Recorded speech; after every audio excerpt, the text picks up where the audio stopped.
오늘 주신 하나님 말씀 하박국 3장 1절에서 15절까지의 말씀입니다.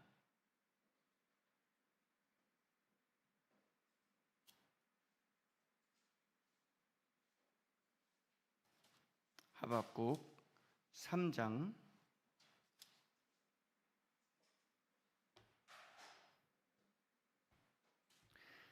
1절에서 15절까지의 말씀.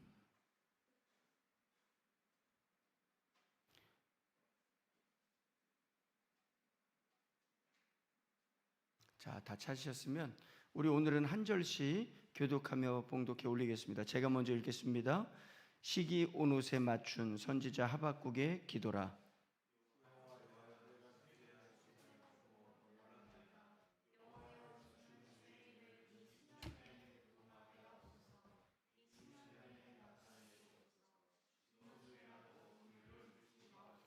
하나님이 대만에서부터 오시며 거룩한 자가 바란 산에서부터 오시는도다. 그의 영광이 하늘을 덮었고 그의 찬송이 세계에 가득하도다.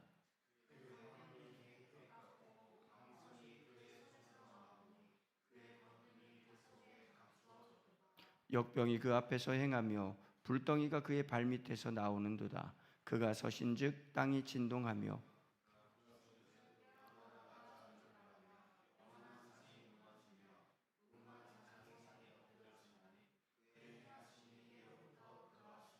내가 본즉 구산의 장막이 환난을 당하고 미디안 땅의 휘장이 흔들리는도다.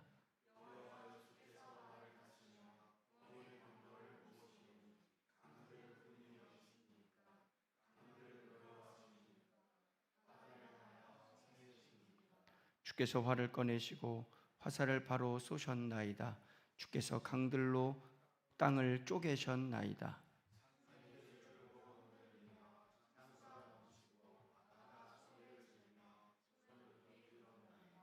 날아가는 주의 화살의 빛과 번쩍이는 주의 창의 광채로 말미암아 해와 달이 그 처소에 멈추었나이다.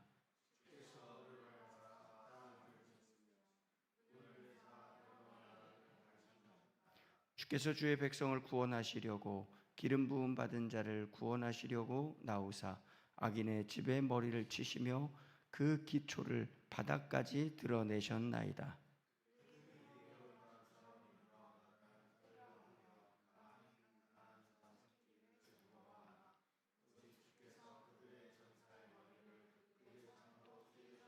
함께 읽습니다. 주께서 말을 타시고 바다 곧 큰 물의 파도를 밟으셨나이다. 아멘. 자, 오늘도 하나님의 은혜와 역사가 여러분 모두 가운데 가득하시기를 주님의 이름으로 축복합니다. 자, 우리가 지난번 회복의 과정이라는 말씀의 제목을 가지고 하박국 말씀을 나눴었죠. 그리고 나서 한 가지만 나누고 마쳤었습니다. 우리에게 허락하시는 회복의 모습 세 가지의 과정이 있었습니다. 하나는 회개, 하나는 치유, 하나는 강건, 능력입니다. 능력. 근데 이걸 의학적으로 한번 우리가 같이 비교해서 살펴봤었죠. 회개는 진단과 수술의 과정입니다. 단순히 좋아지는 때가 아니라 회개하면서 우리가 무언가 마음속에 있었던 그릇됨들, 내 삶에 있었던 잘못된 것들을 다 내려놓고 새로운 삶을 전환하는 것, 이것은 우리가 의학적으로 보면 진단하고 그 병의 중함을 따라서 심지어 수술까지 하면서 우리의 삶을 새롭게 고쳐가는 과정이라고 볼 수가 있어요. 그리고 여기에 치유의 단계에 들어서면 이제 치유는 의학적으로 재활의 단계죠. 회개 후에는 이제 하나님께서 다시 일으키시는 때가 찾아오는데 그 일으키시는 때에는 여러 가지 어려운 상황들, 힘든 과정들이 함께 따라옵니다. 이게 재활의 단계예요. 그리고 세 번째는 능력이 임하는 단계가 찾아와요. 이 능력이 어떻게 나타나느냐? 회복의 완성으로 하나님의 능력이 우리에게 임하면서 우리가 이제 재활을 넘어 강건한 인생, 건강한 인생, 바른 인생을 살아갈 수 있는, 그래서 전보다 더 튼튼한, 전보다 더 강력한 삶을 살아가게 되는 과정을 경험하게 됩니다. 그래서 이 세 가지 과정에 대해서 이야기를 나누고 시작을 했었는데, 첫 번째 단계 회개까지만 우리가 좀 상세하게 나누고 나머지는 오늘로 미루어 뒀었어요. 자, 왜 회개의 과정이 회복의 첫 단계인가? 회개를 통해서 하나님의 필요를 느끼게 되고 하나님의 역사하심이 우리의 삶에 파고 들어와서 우리의 그릇됨과 잘못된 습관들, 삶의 방향들, 모습들이 다시 새로워지면서 주님 앞에 새롭게 살아갈 새 옷을 입는 과정이 되기 때문입니다. 주님의 새 피조물이 되는 과정이 되는 거죠. 자, 그러면 질문도 했었어요. 구원받은 하나님의 백성은 다시 회개할 필요가 없을까? 한번 예수 그리스도를 딱 영접하고 나면 그 다음부터는 회개가 필요하지 않을까? 아니라고 말씀드렸죠. 우리가 예수를 믿고 구원받아서 하나님의 거룩한 자녀된 것은 맞지만 우리가 일상 속에서 끊임없이 우리의 죄성으로 인해서 찾아오는 죄성으로 인해서 많은 죄들을 짓고 삽니다. 이 죄를 회개하는 과정을 통해서 우리는 하나님의 은혜가 오늘도 내게 필요하다는 사실을 다시금 고백하게 되는 것이고 주님의 보혈의 능력을 의지하게 되는 거예요. 만약 회개의 과정이 없어져 버리면 그냥 한번 구원받고 나 구원받았으니까 끝 해버리고 회개의 과정이 없다면 우리는 오히려 그릇되게 나아갈 가능성이 훨씬 높습니다. 왜냐하면 어떤 죄를 지어도 천국 가니까, 어떤 죄를 지어도 아무 구원에 문제가 없다는 그런 확신이 찾아오니까 이제는 하나님의 뜻대로 하나님의 백성답게 살아가는 것이 아니라 망나니처럼 살아도, 세상에 그 누구보다 악하게 살아도 우리에게는 구원이 보장되어 있으니 이게 무슨 우리를 지옥에 멸할 수 있는 죄가 될까 하는 생각 속에서 살아가다가 결국은 잘못된 길을 가게 될 수 있다라는 거죠. 빌립보서 1장 6절에 너희 안에 착한 일을 시작하신 이가 그리스도 예수의 날까지 이루실 줄 우리는 확신하노라 이렇게 말씀했죠. 우리는 확신한다. 지금 바울과 함께하는 동역자들, 믿음의 동역자들의 확신이지 예수님의 확신이 아니에요. 다시 한번, 지금 이 확신은 바울과 사역을 함께 하고 있는 사역자들이 그래 우리가 한번 하나님의 자녀가 되면 절대로 우리를 그 사랑 안에서 포기하지 않으실 거다라고 하는 저들의 확신이지 지금 예수님이 이 말씀을 주신 것은 아니란 말이에요. 무슨 말이냐? 우리의 삶에 그릇된 모습들이 나타나고 잘못된 길을 걸어가면 성경에서는 예수님이 우리를 끝까지 사랑하시고 끝까지 구원하시기를 원하신다는 마음도 나타나지만 또 그릇되고 잘못됐을 때 저들이 심판받아 멸망에 이르는 모습도 분명히 성경에는 나타납니다.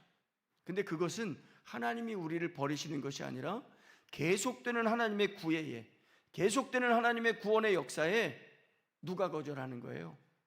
우리가 거절하게 될 때 받았던 구원조차도 무효화할 수 있는 힘이 우리의 자유의지 가운데 놓여 있다라는 말이에요.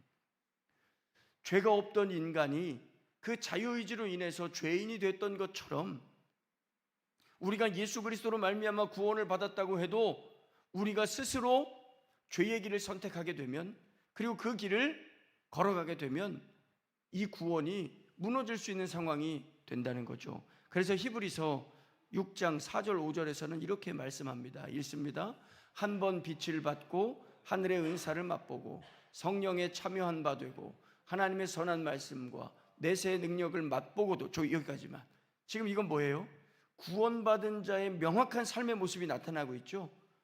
구원받은 자의 삶, 하늘의 은사도 맛보고 성령에 참여한 바 되고 하나님의 말씀의 역사, 내세의 능력을 다 경험했다라는 거예요. 그러니까 이건 구원받은 자에게 주신 하나님의 역사입니다. 성령도 주시고 말씀도 주시고 은혜도 주시고 능력도 주셨어요. 그런데 그것을 알고도 맛보고도 타락한 자들은 어떻대요? 있습니다. 다시 새롭게 하여 회개하게 할 수 없나니 이는 그들이 하나님의 아들을 다시 십자가에 못 박아 드러내놓고 욕되게 함이라. 아멘. 우리의 구원이 하나님이 우리를 버리시는 것이 아니라 우리가 그 구원을 포기할 수도 있다라는 얘기예요. 구원받은 자의 삶을, 우리가 영원한 삶을 버릴 수도 있는 의지가 우리에게도 있다라는 얘기예요. 그래서 우리에게 필요한 게 뭐예요? 구원받았다면 날마다 회개함을 통해서 우리가 죄인됨을 자각하고 주님의 은혜 없이는 살아갈 수 없다는 삶의 고백을 날마다 주님께 드리면서 우리의 구원을 날마다 도장 찍는 과정, 명확하게 새겨가는 과정이 뭐다? 회개다라고 하는 거예요. 여러분, 회개가 우리의 삶에 하나님의 구원을 인쳐주시는 복된 은혜의 길이 된다는 사실을 반드시 기억하시고 회개하는 것을 두려워하지 마세요. 회개는 우리 성경 공부 때 나누었었죠. 회개는 뭐를 묵상하는 거예요? 죄를 묵상하는 거예요? 은혜를 묵상하는 거예요? 은혜를 묵상하는 거죠. 은혜. 회개는 죄를 묵상하는 것이 아니라 은혜를 묵상하는 겁니다. 그래서 죄를 묵상하게 되면 늘 우리는 내가 얼마나 부족한지, 내가 얼마나 더럽고 추악한 존재인지 여기서 끝나게 돼요. 그래서 회개의 자리에 나가면 늘 고통스러워요. 한 여자 집사님이 그러시더라고요. 교회 왔을 때 제발 회개하라는 말씀 좀 안 하면 안 되겠냐. 일주일 내내 세상에서 고통당하고 회사에 시달리고 가정에 시달리고 일에 시달리고 돈 문제에 시달리고 온통 피곤에 지쳐서 영혼이 지친 채로 교회에 왔는데 또 교회에 왔더니 당신 죄인이라고 회개하라는 거예요.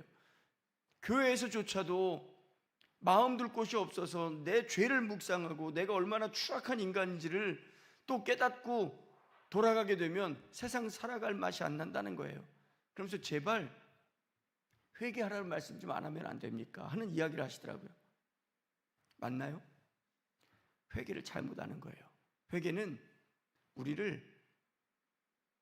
우리가 얼마나 큰 죄인인지를 깨닫고 그 깨달은 만큼 우리가 얼마나 큰 하나님의 은혜와 사랑을 누리는 하나님의 자녀인지를 다시 되새기는 과정이에요. 그래서 회개의 궁극적인 목적지는 내 죄를 묵상하는 게 아니라 하나님의 은혜를 묵상하는 겁니다. 그래서 수련회 때나 부흥회 때 한번 크게 회개형이 임하면 눈물 콧물 쏟아가면서 막 쏟아내잖아요. 그리고 나면 그 기도가 끝났을 때 답답해, 나는 이런 더럽고 추악한 인간이었어, 이렇게 끝나나요? 그 회개가 끝나고 나면 형언할 수 없는 기쁨, 감사, 즐거움, 평안함이 찾아와요. 이 은혜를 누리기 위해서 우리가 회개하는 겁니다.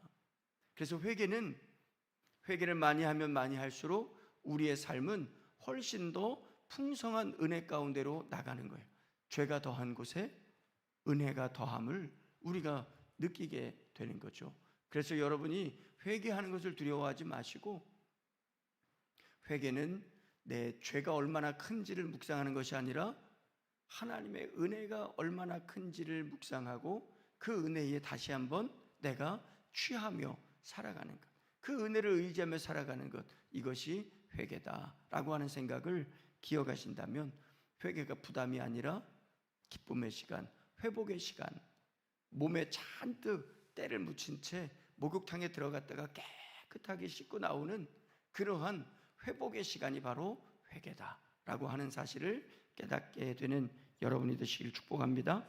자, 이제 우리가 회개에 대해서 지난주까지 나눴는데, 회개는 진단과 수술이에요. 회개할 때 기분 좋을 수 없잖아요.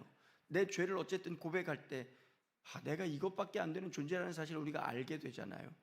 여러분, 질병을 발견했을 때, 중한 병을 발견했을 때 수술을 하게 되는 것, 수술이 편해서가 아니에요. 수술이 좋아서가 아닙니다. 수술은 생사를 찢어야 되고, 어쩌면 깨어나지 못하는 전신 마취까지도 취해야 되고, 어쩌면 의료인의 실수로 다른 병도 생길 수 있는, 더 치명적인 질병도 찾아올 수 있는 그런 과정이 수술의 과정이에요. 어떤 일이 어떻게 벌어질지 몰라요.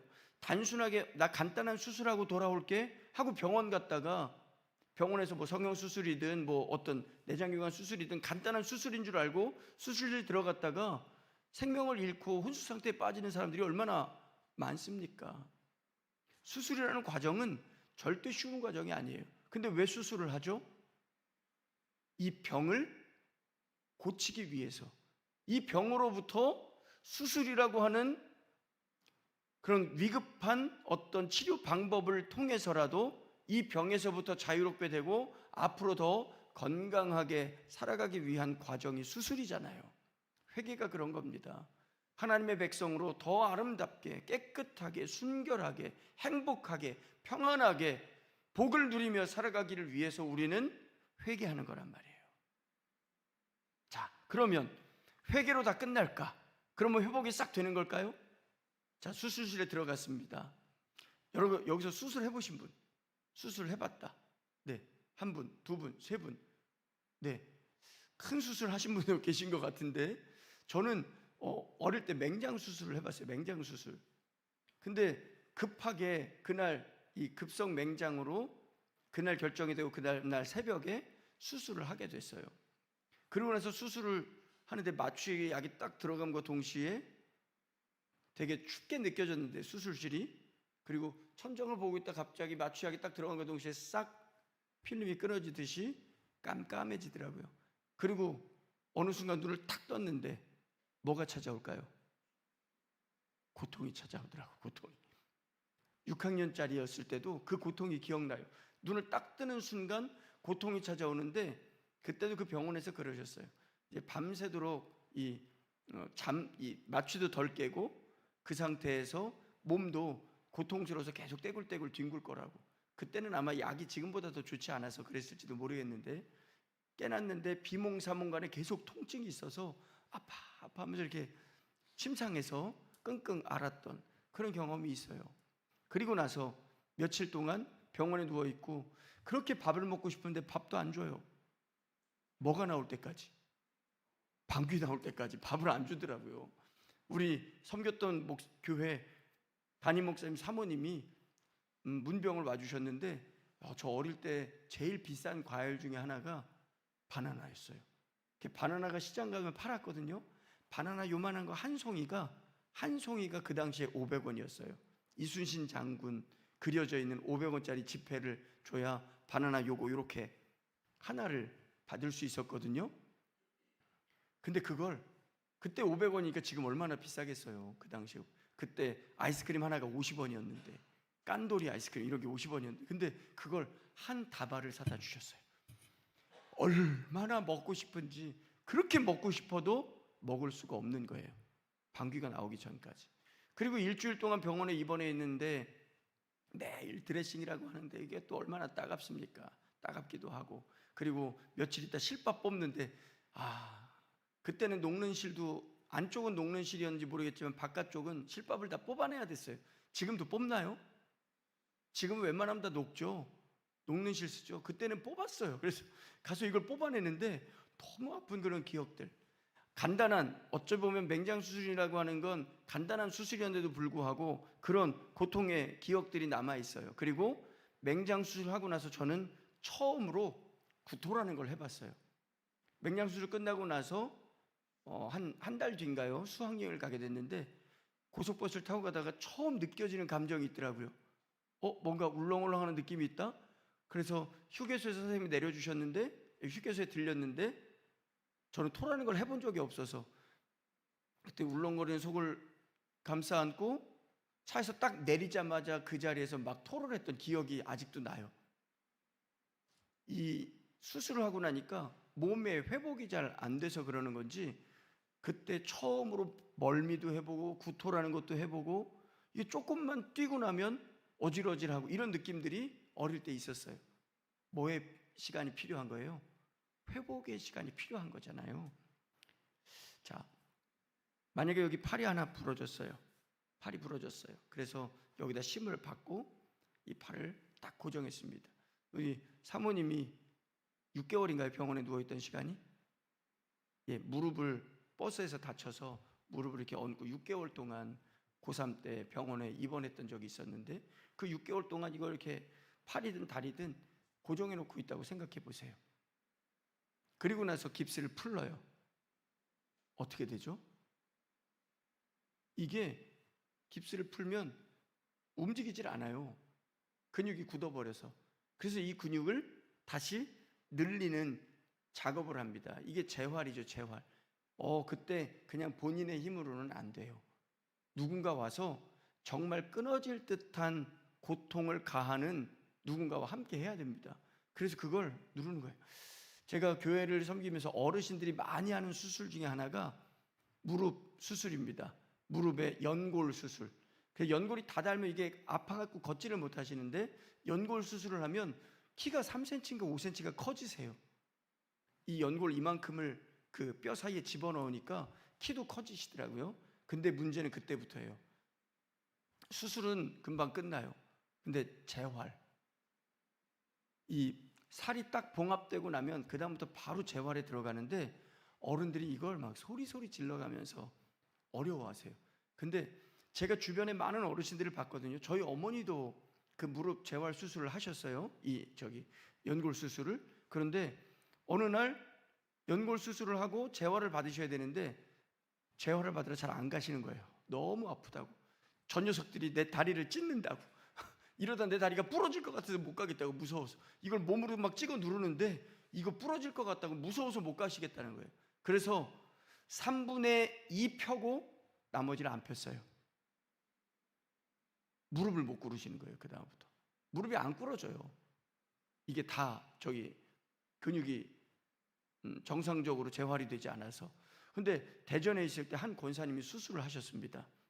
그리고 나서 재활을 받으시는데 이분이 독하게 받으시더라고요. 한 달인가 재활을 받으셨는데 그분은 뛰어다니세요. 뛰어다니셔. 아, 목사님, 저 완전히 새 삶을 얻은 것 같아요 하면서 뛰어다니시는데 전보다 다리도 너무 가볍고 무릎 통증도 없어지고 하니까 너무 행복하시다는 거예요. 근데 그분은 정말 이를 악물고 눈물 흘려가면서 재활을 꾸준하게 받으셨어요. 누를 때마다 막 소리 질러가면서 이 악물고 울면서 받으셨대요. 근데 재활이 되니까 처음보다 훨씬 더 튼튼한 다리를 가지고 다니시는데 교회에서 날아다니시더라고요, 권사님이. 어느 날 이렇게 무릎을 보여주셔서 신방 가면, 근데 무릎에 칼자국이 이렇게 길게 나 있어요. 이 연골 수술이 간단하게 하는 게 아니더라고요. 무릎을 확 찢어요. 확 찢어서 수술하는데 그렇게 상처는 큰데 너무 가볍다고 뛰어다니시는데 저희 어머니는 계단 오르실 때마다 이걸 붙잡고 오르시는 거예요. 다 안 구부러지시니까. 그리고 의자가 아니면 앉지도 못하시고 일어날 때도 늘 옆에 붙잡고 일어나셔야 돼요. 왜? 무릎이 안 굽혀지니까요. 다 3분의 2만 굽혀지지 결정적으로 이만큼이 굽혀지질 않으니까 안 되시더라고요. 재활의 기간에 아프고 힘들고 고통스럽더라도 이 재활의 기간을 잘 거쳐가면 처음보다 더 튼튼하게 우리가 생활할 수 있게 됩니다. 정상적으로 생활이 돼요. 근데 그렇지 못하면 멈춰지는 거죠. 자, 제가 왜 이 재활에 대한 설명을 이렇게 길게 하느냐? 회개하고 났을 때 새 사람이 됐습니다. 그러면 새 사람은 끝난 게 아니에요. 이제 하나님의 자녀다운 그리스도로 새 옷을 입은 삶으로 살아가야 될 것 아닙니까? 그때 얼마나 많은 결단과 인내와 수고와 눈물이 필요한지 몰라요. 지금까지 이렇게 살아도 아무 문제 안 됐단 말이에요. 이렇게 다른 사람들 거 뺏어도 아무 거리낌도 없었는데 이제는 예수님 믿고 회개하고 나니까 다른 사람한테 쉽게 사기칠 수 없어요. 어때요? 끊어내려고 하니까 내 습관이, 내 마음이 용납이 안 되는 거예요. 술 너무너무 좋아하고 즐겁게 마시며 살았는데 어느 순간부터 이 술이 하나님과 나와의 영적인 관계를 방해하는구나. 그리고 하나님이 나한테 특별히 마음을 주셨어요. 술 먹지 말라는 마음을 주셨어요. 술을 끊으려고 하니까 어때요? 조그만 무슨 일이 있으면 술 생각부터 나는 거죠. 술이 있을 때는 그 친구들하고 이렇게 재밌게 즐겁게 생활했는데 삼겹살만 구워도 뭐가 생각나요? 소주가 생각나고 새우깡만 봐도 맥주가 생각나고 뭔가 술이라고 하는 그 인박인 것들을 빼내려고 하는 그 과정이 절대로 쉽지 않은 거죠. 옛날의 습관대로 살아가려고 했던 것들을 다시 다 바꿔서 새로운 습관으로 만들려고 하니까 이게 얼마나 힘이 들고 고통스러운 과정이 되겠습니까? 근데 여러분, 이것이 영적 재활의 과정이에요. 죄 가운데 빠져있던 우리가 이제 새로운 삶으로 거듭났을 때 지난 주일날도 말씀 전한 것처럼 구습을 쫓는 옛 습관을 가감히 벗어버리고 새 사람을 입기 위한 작업이 바로 재활의 작업입니다. 재활의 작업. 오늘 본문 3장 2절과 3절 같이 한번 읽어보겠습니다. 2절과 3절 말씀 본문 2절과 3절 같이 읽습니다. 여호와여, 내가 주께 대한 소문을 듣고 놀랐나이다. 여호와여, 주는 주의 일을 이 수년 내에 진노 중에라도 긍휼을 잊지 마옵소서. 하나님이 대만에서부터 오시며 거룩한 자가 바란 산에서부터 오시는도다. 그의 영광이 하늘을 덮었고 그의 찬송이 세계에 가득하도다. 아멘. 자, 이 말씀에서 주께 대한 소문을 들었다고 말씀해요. 주께 대한 소문, 이건 이제 다른 표현으로 하나님께로부터 말씀을 들었다라는 뜻입니다. 하나님께로부터 말씀을 들었다. 어떤 말씀이에요? 선민 이스라엘을 심판한 후에 반드시 바벨론도 심판하시겠다는 말씀을 들은 거죠. 하나님의 말씀을 들었어요. 자, 바벨론이 심판받는 것까지 좋습니다. 근데 바벨론이 심판받기 전에 어디가 심판받아요? 선민 이스라엘이 심판받는 거예요. 선민 이스라엘이 심판받는 것을 회개의 과정이라고 본다면 바벨론이 심판받는 것이 재활의 과정이겠죠. 이제 주님 안에서 우리의 삶에 하나님의 큰 심판이나 어떤 어려움을 통해서 우리가 새로운 삶을 살기로 결단하게 되는 과정이 지금 여기에 담겨져 있는데, 그때 이 말씀을 듣자 놀랐다라는 거예요. 주께 대한 소문을 듣고 놀랐나이다. 여기서 놀란다는 의미는 깜짝 놀란다는 의미가 아니라 두려워하고 경외한다는 의미의 놀람이에요. 너무나 위대한 모습, 너무나 거룩한 모습을 보게 됐을 때의 놀람, 이런 놀람이지 어떤 깜짝이야 하는 그런 놀람이 아닙니다. 그러니까 이 주님에 대한 말씀을 들었을 때 하나님에 대한 피조물로서 하나님에 대한 경외의 마음이 지금 커졌다라는 거예요. 심판하시는 하나님, 회복하시는 하나님, 구원하시는 하나님에 대한 그 마음으로 이 선지자의 마음이 커졌다는 의미가 여기 지금 주께 대한 소문을 듣고 놀랐나이다, 이렇게 표현하고 있는 거예요. 자, 그리고 여기에 바로 연이어서 여호와여라고 부르짖죠. 이 여호와, 보통은 이 구약 성경에서 엘로힘을 사용합니다. 엘로힘. 그런데 여기서는 엘로힘이 아니라 엘로아흐라고 하는 단어를 써요. 여호와를 외칠 때 엘로아흐라고 하는 단어를 쓰는데, 이것은 두려움의 대상이고 거룩하신 분을 의미할 때 쓰는 표현입니다. 그러니까 하나님이 경외의 대상이고 심판하시는 하나님이시며 거룩하신 하나님이라는 표현을 담고 있는 의미가 지금 여기 여호와여라고 하는 이 단어에 담겨져 있고요. 그리고 여기 하나님이 어디로부터? 대만으로부터 오시며 이렇게 말씀하는데, 대만, 여기서 바란산을 뜻하는데 시온산을 의미합니다. 대만으로부터 오시며 거룩한 자가 바란산에서부터 오시는도다. 바란산, 대만 다 하나같이 시온산을 뜻해요. 시온산은 어떤 산인가요? 언약의 산이죠. 언약의 산, 하나님의 언약이 주어진 신의 산. 그래서 이 언약의 산으로부터 새롭게 백성들을 향해서 달려오시는 하나님, 임재하시는 하나님을 말씀하고 있어요. 자, 요런 개념으로 이 말씀을 이렇게 묵상해 보면 지금 이스라엘은 비록 심판에 놓이고 있지만 도리어 그들을 심판하게 될 바벨론은 이후에 급작스럽게 멸망하게 되고 이스라엘은 다시 일으켜 주시는 치유가 있을 것이라고 하는 약속이 여기에 담겨 있는 거죠. 하늘의 영광과 찬송에 온 땅이 가득해지는 것, 이것이 지금 이스라엘의 회복을 의미하고 있고, 지금 그것을 하박국 선지자는 바라보면서 하나님을 찬양하고 있는 겁니다. 우리에게 회개의 영이 임하면 회개와 함께 치유가 일어납니다. 몸과 영혼이 새로워지는 역사가 나타나는 거예요. 이번에도 그저께까지 그 바나바 훈련원에 목사님들을 섬기고 돌아왔습니다. 이번에 주제가 코이노니아였어요. 코이노니아. 근데 참 많은 이 이야기들, 또 많은 나눔들이 그 안에서 이루어졌는데, 하루하루 시간이 지나갈수록 이분들의 삶의 고백이 달라지고 또 은혜 받는 모습이 어떤 건지 보여지더라고요. 조교로 있다 보니까 더더구나 한 분 한 분을 좀 세밀하게 관찰을 하게 되는데, 어떤 목사님은 정말 한 달 한 달 지나면 지날수록 얼굴이 훨씬 밝아지시는 거예요. 지난번에 사모님의 그 하혈 때문에 기도를 요청하신 목사님이 있다고 말씀드렸잖아요. 이번에는 그 사모님이 같이 참여하셨어요. 브라질에서 이제 사모님이 아이들을 데리고 돌아오셨는데 이 목사님이 계속 권면하신 거예요. 여기 가자. 가니까 너무 좋다.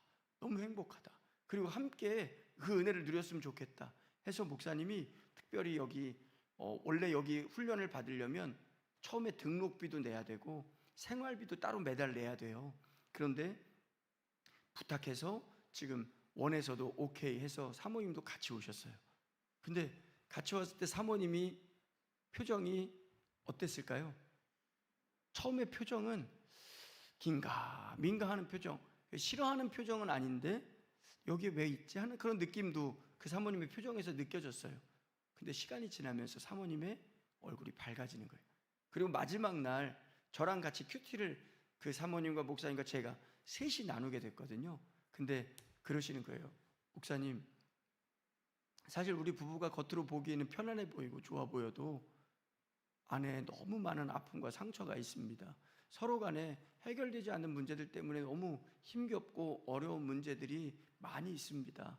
그런데 함께 예배할 수 있다는 것, 그리고 함께 여기서 은혜 받을 수 있다는 게 얼마나 행복한지 모릅니다. 두 분의 표정이 끝날 때는 싹 달라지시더라고요.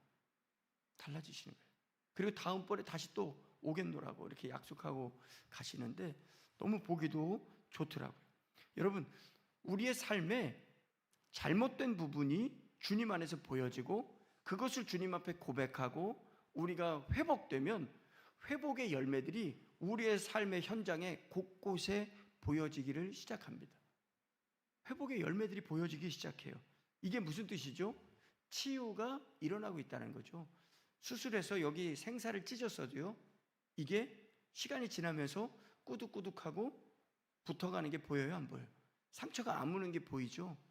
여기 있는 상처도 아물지만 안에서 수술한 부분도 아물어져 가고 있는 거예요. 그래서 처음에는 막 이게 고름도 나오고 진물도 나오고 고통스러운데 시간이 지날수록 봉합되고 상처가 낫기를 시작하면서 점점 회복되어 가는 것처럼 우리의 삶에도 회개를 통해서 내 삶에 큰 하나님의 치유의 손길이 임하고 수술이 이루어졌는데 그 아픔의 시간들이 지나가면서 점점 회복되고 치유되고 강건해지는 역사들이 나타나는 겁니다. 그리고 하나님께서 다시 일으켜 세워주시는 거죠. 자, 그래서 이 재활의 시간, 이 치유의 시간, 과연 무엇이 필요할까요? 묵상을 해보니까 영적인 재활의 시간에 필요한 것이 세 가지가 있더라고요. 오늘 거 다 잊어버리셔도 이 세 가지는 꼭 기억하셔야 됩니다. 영적인 재활, 영적인 회복에 꼭 필요한 세 가지가 뭐냐? 첫 번째, 믿음이에요. 나을 수 있다. 나 반드시 나을 수 있다. 수술 왜 하죠? 나을 수 있다는 믿음 때문에 하는 거 아닙니까? 나을 수 있다는 믿음 없으면 수술 안 해요. 포기해버리고 말죠. 근데 어떻게 해서든 낫고 싶다, 어떻게 해서든 나을 수 있다라는 믿음이 있으니까 수술대 위에 자신을 의사에게 맡기는 거잖아요. 영적으로 우리가 예수 이름으로 회개하고 이제 회복되어지는 과정 속에 내 삶의 연약한 모습들이 그대로 나타나요. 내 삶이 얼마나 부족했는지, 내가 얼마나 죄악된 삶을 살았는지, 내가 얼마나 교만했고, 내가 얼마나 다른 사람들에게 상처를 주었고, 내가 얼마나 교만했는지, 이런 것들을 회개하고 나니까 비로소 내 삶 속에서 보이기를 시작하는 거예요. 보이기를 시작해요. 그런데 이때 나는 이거밖에 안 되니까 회개해도 소용없어 하고 포기할 것이 아니라 뭐 해야 돼요? 하나님이 나를 구원하신다 하는 그 믿음 가지고 재활로 나가야 되는 거예요. 영적인 회복을 향해서 나가는 거예요. 술 끊을 수 있다. 담배 끊을 수 있다. 음란 끊을 수 있다. 거짓 끊을 수 있다. 유혹 끊을 수 있다. 돈에 대한 욕망 끊어낼 수 있다. 세상적인 가치관 끊어낼 수 있다. 예수님이 함께 하시면 지금 내가 이렇게 얽매여 있는 삶의 모습 속에서도 반드시 끊어낼 수 있다라고 믿어야 진행이 되더라고요. 요즘에 핫한 드라마가 하나 있습니다. 혹시 참교육이라는 거 보셨어요? 참교육? 보신 분? 예. 많이들 보셨네요. 우리 선생님 다 보셨어요? 1화만 봤어요? 왜? 시간이 없어서. 또 보실 생각 있어요? 나머지도? 네.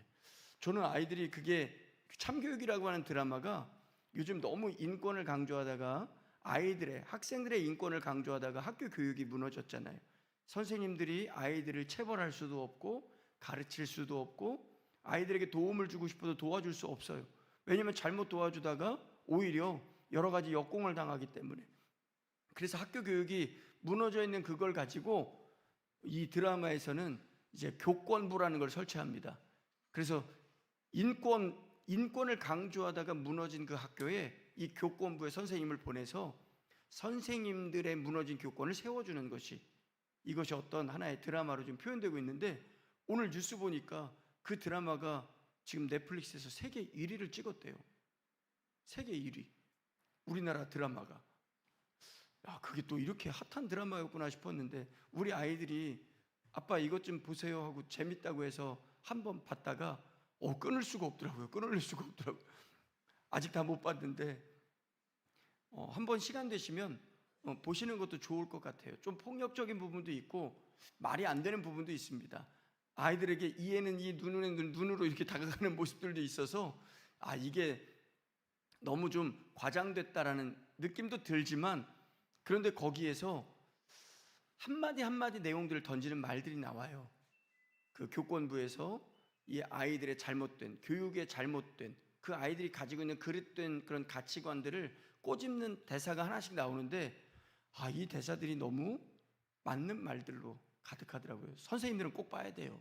우리 선생님 될 사람들도 한번 보시고. 근데 거기에서 나오는 모습 중에 하나가 인상적이었던 게, 거기서 도와주려고 하는데 한 가지를 요청해요. 도와달라. 나 도와주세요. 이 도와달라는 요청이 있으면 책임지고 도와줍니다. 책임지고 끌어내줘요. 그러니까 믿으라는 거죠. 믿고 도와달라 요청하면, 나를 도와줄 사람이라는 걸 믿고 도와달라 요청하면 반드시 도와줄 텐데, 의심하고 받아들이지 못하고 되겠어라는 생각, 그리고 내 스스로 해결해 보겠다라는 생각으로 간다고 하면 도와줄래야 도와줄 수 없는 모습으로 나타나더라고요. 근데 저는 이걸 보면서 믿음이라는 게 이런 거구나. 하나님 앞에 우리가 도움을 요청한다는 게 이런 거구나. 정말 필사적으로 하나님이 아니면 나를 구원해 줄 분이 없습니다. 하나님이 아니면 내 인생의 이 같은 고통 속에서 나를 건져주실 분이 없습니다 하는 마음으로, 주님 나를 도우소서, 물에 빠져가는 베드로가 주여 나를 도우소서 손을 내어 밀었듯이 우리가 주님을 향해서 내어 밀면 그 믿음이 결국은 구원받는 믿음이 되어지는 것인데, 다윗의 자손 예수여 나를 도우소서 그렇게 외치며 다가갔던 바디메오였기 때문에 하나님께서 예수님이 그의 눈을 열어주시는 기적을 경험하게 되는 것을 보잖아요. 우리가 무언가 신앙인이 회복되고 나서도, 예수 이름으로 구원받고 나서도 예수님의 자녀다운 삶, 제자다운 삶을 살아가지 못하는 이유가 바로 여기에 있더라고요. 믿음이 없는 거예요. 믿음이. 예수님이 나를 도우실 수 있다. 예수님이 내 삶을 변화시키실 수 있다. 예수님이 내 삶의 가치관을 바꾸실 수 있다. 예수님이 지금 내 삶의 이 어둠을 거쳐주실 수 있다라고 하는 그 믿음이 없으니까 예수님을 믿고 구원받고 나서도 세상에서 벗어나질 못하고 세상적인 방법을 포기하지 못하고 사는 거예요. 여러분, 영적인 재활에 있어서 필요한 건 믿음이에요. 나을 수 있다. 회복될 수 있다. 주님이 도우시면 감당할 수 있다. 이것이 필요하더라고요. 또 두 번째로 영적 재활에서 필요한 것은 꾸준함입니다. 꾸준함. 성실함이에요. 성실함. 한 번 도전해봤는데 안 돼.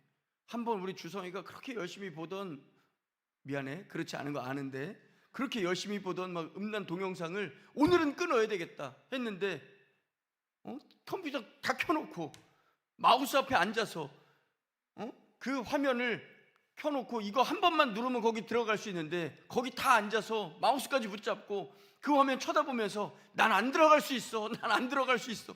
아무리 외쳐봐요 안 들어가지나. 게임도 마찬가지잖아요. 게임을 다 켜놓고 손가락 클릭만 하면 게임 들어가도록 지금 아이디 로그인 하시겠습니까? 해놓고 나서는 나는 게임 안 할 수 있다, 나는 게임 안 할 수 있다. 돼요 안 돼요? 야, 나 술 끊었어, 이제 나 술 안 먹을 수 있어.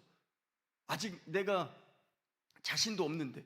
근데 친구들이 좋다는 술집에 보여서 너 양주 좋아하잖아, 내가 너 양주 사줄게 막 이러면서 불러내서 앞에 앉혀놓고는 홀짝홀짝 그 자리에 앞에 앉아가지고 그냥 바다만 놔, 따라만 놓게 해놓고 이렇게 따라놓고 앞에 앉아있으면 술잔을 물끄러미 바라보면서 난 안 마실 수 있다, 난 절대 안 마실 수 있다. 이 생각이 어느 순간 어떻게 바뀌는지 아세요? 난 먹어도 안 취할 수 있을 것 같아. 이 바뀌는 거예요, 마음이. 동영상 음란한 거 앞에 켜면 들어갈 수 있는 상태 만들어 놓고도 이거 한 번만 보고 나는 안 볼 수 있을 것 같아. 게임 한 판만 하고 끝낼 수 있을 것 같아. 이게 되냐고요? 안 돼, 안 돼. 우리에게 뭐가 필요해요?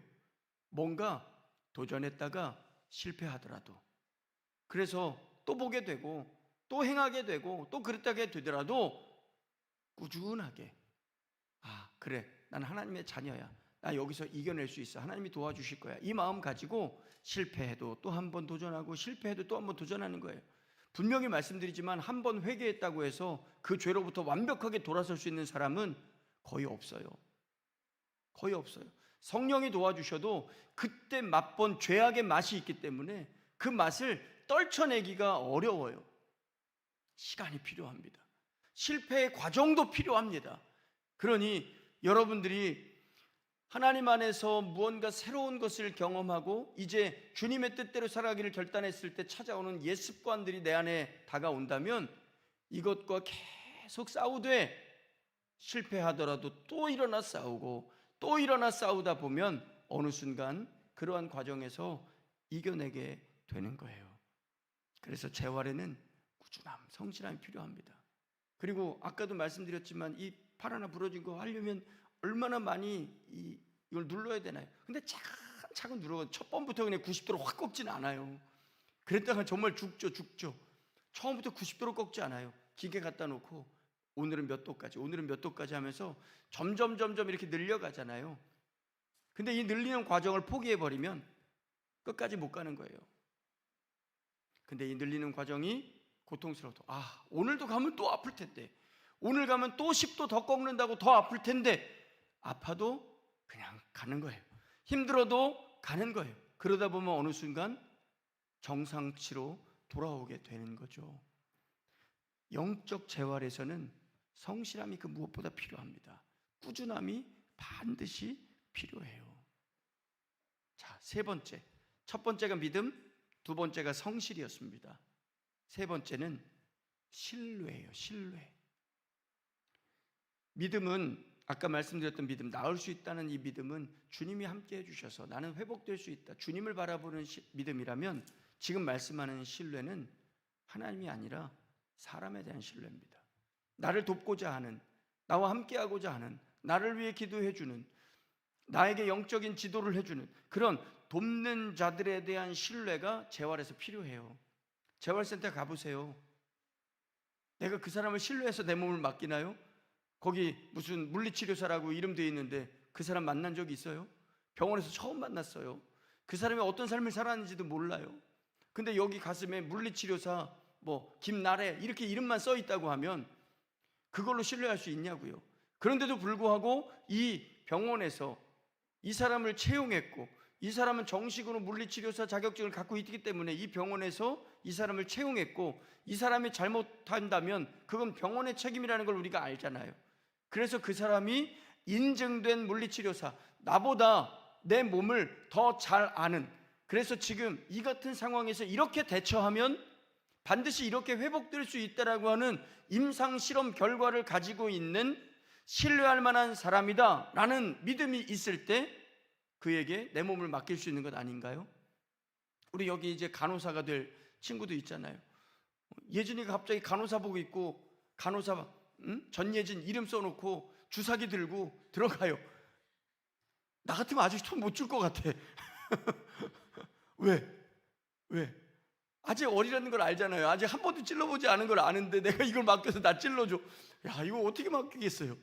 근데 병원 가면 환자들이 예진이를 보면서 이름만 보고 전예진 이름 보니까 당신 몇 살이지? 경험 없지? 뭐 이러면서 이거 못해? 뭐 이러면서 빼는 사람 없잖아요.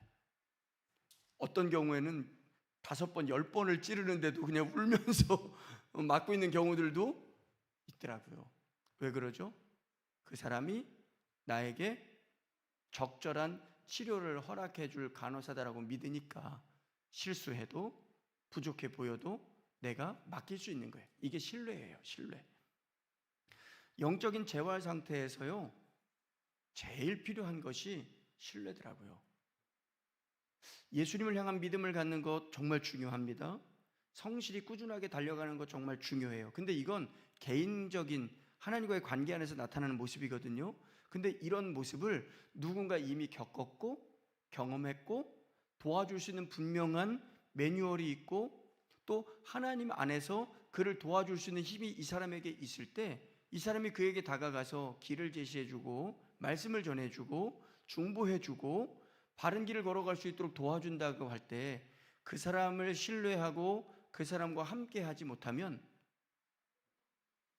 재활이 안 돼요. 영적인 회복이 안 됩니다. 사람이 아무리 신앙이 좋아도 하나님과 나와 1대1의 관계 안에서 신앙이 회복되는 게 아니더라고요. 하나님과 나와의 관계 안에서 하나님이 주시는 은혜가 있고요, 하나님이 허락하신 아름다운 관계 안에서 얻게 되는 위로와 힘이 또 따로 있어요. 따로 있어요. 부부도 마찬가지더라고요.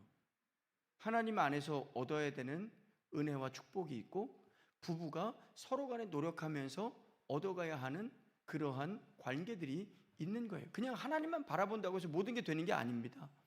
하나님으로부터 주어지는 것이 있는가 하면 우리가 서로 노력해서 얻어야 되는 것들이 있더라고요. 근데 영적인 회복도 그래요. 하나님이 왜 교회 공동체를 허락해 놓으셨을까요? 왜 지체라고 만들어 놓으셨을까요? 왜 우리가 그냥 한 사람이 예수님 만나고 예수님 안에서 경건 생활하고 주님 위해서 살면 될 것 같은데 왜 하나님이 교회를 위해서 자신을 주셨다고 말씀하고 예수 믿는 사람들을 교회 공동체라고 말씀하고 그리고 그 한 지체라고, 교회 한 지체로, 예수님을 머리 삼은 교회 한 지체라고 우리를 말씀하시면서 왜 그토록 공동체를 예수님이 강조하셨을까요? 사람은 혼자 되는 존재가 아니기 때문이에요. 그래서 아담을 만드시고 독처하는 것이 안타까우셔서 여자를 만들어 주시잖아요. 근데 여러분 보세요. 아담이 홀로 생활할 때 부족한 게 뭐였죠? 아담이 혼자 만들어져서 에덴 동산에 놓여 있을 때 그에게 있어서 부족함은 뭡니까? 부족함이 전혀 없는 거예요. 먹을 것, 누릴 것, 또 하나님과의 관계도 완벽했죠. 하나님이 그를 하나님과 완벽한 관계를 이룰 수 있도록 만들어 놓으셨으니까 하나님과의 관계도 완벽해요. 또 그 안에서 모든 다스릴 수 있는 것, 누릴 수 있는 것, 얻을 수 있는 것 다 주셨어요. 사실 아담에게 부족한 것은 아무것도 없었어요. 그런데 하나님이 보시니까 한 가지가 부족해 보였어요. 하나님으로부터 얻는 위로, 하나님으로부터 주어지는 그런 하나님과의 관계 안에서만 얻어지는 게 아니라 사람과 사람이 얼굴을 맞대고 살을 맞대고 언어를 교류하고 눈빛을 교류하고 감정을 교류하면서 살아갈 대상이 없다라는 것이 아담에게 뭘로 보였다? 결핍으로 보여지는 거예요. 결핍으로. 그래서 하나님이 하와를 허락해 주셨어요. 결국은 그 결핍을 채웠을 때 그걸로 인해서 문제도 나타나지만, 어려움도 나타나기는 하지만, 그런데 그 결핍이 채워진 그 채워짐을 통해서 오히려 가정이 이루어지게 되고 교회가 이루어지게 되고 하나님이 원하시는 생육하고 번성하는 하나님의 뜻이 성취될 수 있는 길이 열려진 거예요. 생육하고 번성하기 위해서 남자 여자를 만드실 게 아니라 그냥 하나님이 매일 공장에서 사람 찍어내시면 되는 거 아니겠어요? 아담 만들어내셨으니까 그 다음부터 이미 매뉴얼도 다 있으실 거 아니에요. 이렇게 되면 사람 만들어진다 아시잖아요. 그럼 말씀 하나로 천지를 창조하신 분이 말씀 하나로 1000명, 10,000명, 1억의 사람은 못 만들어내시겠냐고요. 그렇잖아요. 그런데도 불구하고 하나님이 인간의 교제를 통해서 몸의 언어, 말의 언어, 감정의 언어, 하나됨의 이 하나됨을 통해서 생육하고 번성하실 수 있는 길을 허락해 주시면서 부족한 부분을 채워주셨다고요. 영적인 것도 똑같아요. 교회도 똑같습니다. 혼자가 아니에요. 하나님과 우리의 관계가 회복되는 게 1차적이지만 이것 안에서 끝나는 게 아니라 하나님은 교회 안에서 서로를 형제 자매로 연결해 놓으셨어요. 그래서 서로가 돕고 공유하고 또 위로하고 축복하고, 어느 때는 다툼 때문에 마음이 상할 때도 있지만 그 상함 때문에 더 좋은, 함께하면서 더 좋은 것들을 포기하지 않도록 하나님께서 우리 인간을 그리고 교회를 디자인하신 거죠. 그래서 우리에게는 회복의 재활의 기간에 늘 우리가 영적으로 무너져 있을 때 하나님이 사람을 허락해 주세요. 그를 통해서 함께 일어설 수 있도록 도움의 손길을 줄 수 있는 누군가를 허락해 주신다고요.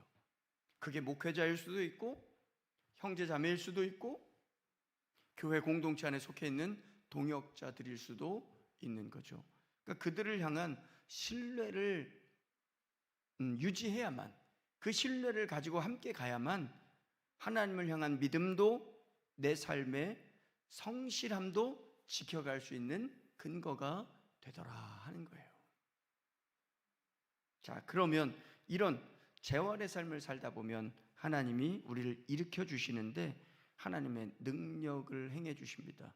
그래서 오늘 본문 3장 4절 말씀을 한번 보세요. 3장 4절 같이 읽습니다.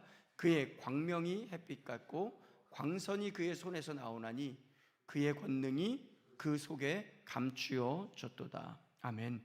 광명은 광채라고 표현할 수 있고요, 광선은 권능이라는 의미입니다. 하나님의 광채가 그리고 하나님의 권능이 그들에게 허락됐다는 거예요. 치유가 임한 이스라엘에게 이제는 하나님의 권능이 오는 거예요. 회개가 임하고 온전히 회개가 이루어지자 치유의 과정이 찾아오고 치유가 이루어지자 하나님의 권능이 그들에게 주어졌다라고 하는 거죠. 회개는 치유를 일으키고 치유는 권능을 불러오는 겁니다. 이것이 진정한 회복이에요. 사랑하는 여러분, 여러분들이 회개하면 하나님이 여러분을 하나님의 자녀로 변화시켜 주십니다. 그런데 이제 재활의 과정도 필요해요.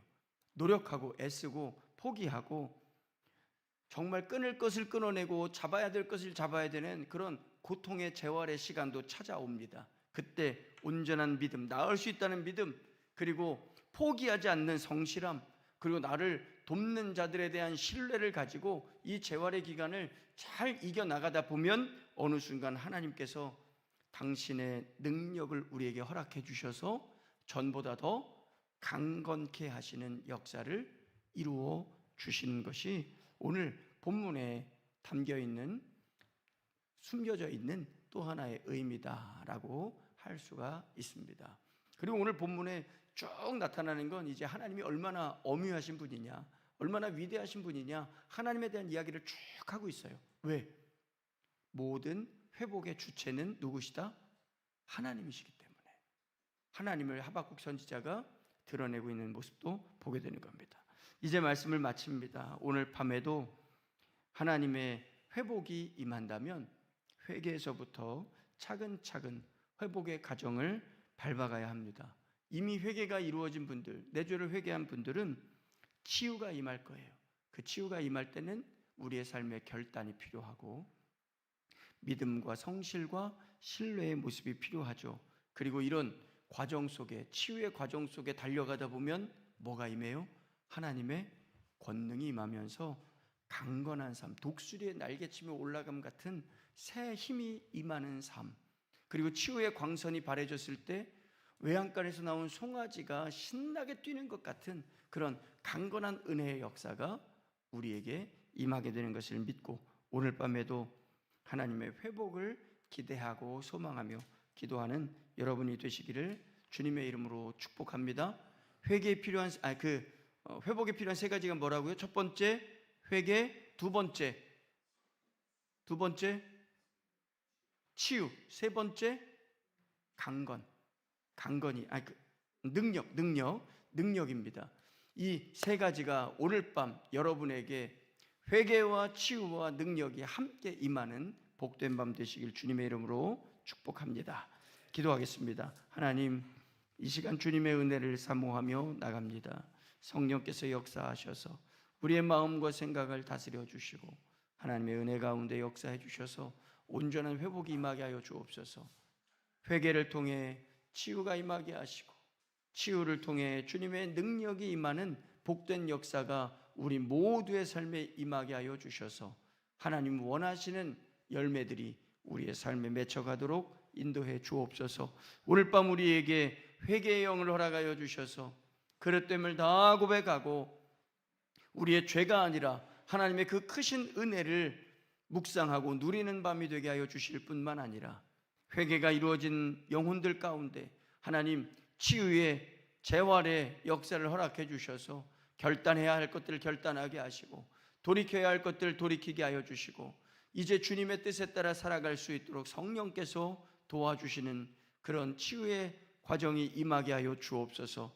또한 그러한 과정 속에 주님의 권능의 손길로 역사해 주셔서 우리를 강건케 하시는, 새롭게 하시는 주의 역사 속에 나아가는 복된 시간이 되게 하옵소서.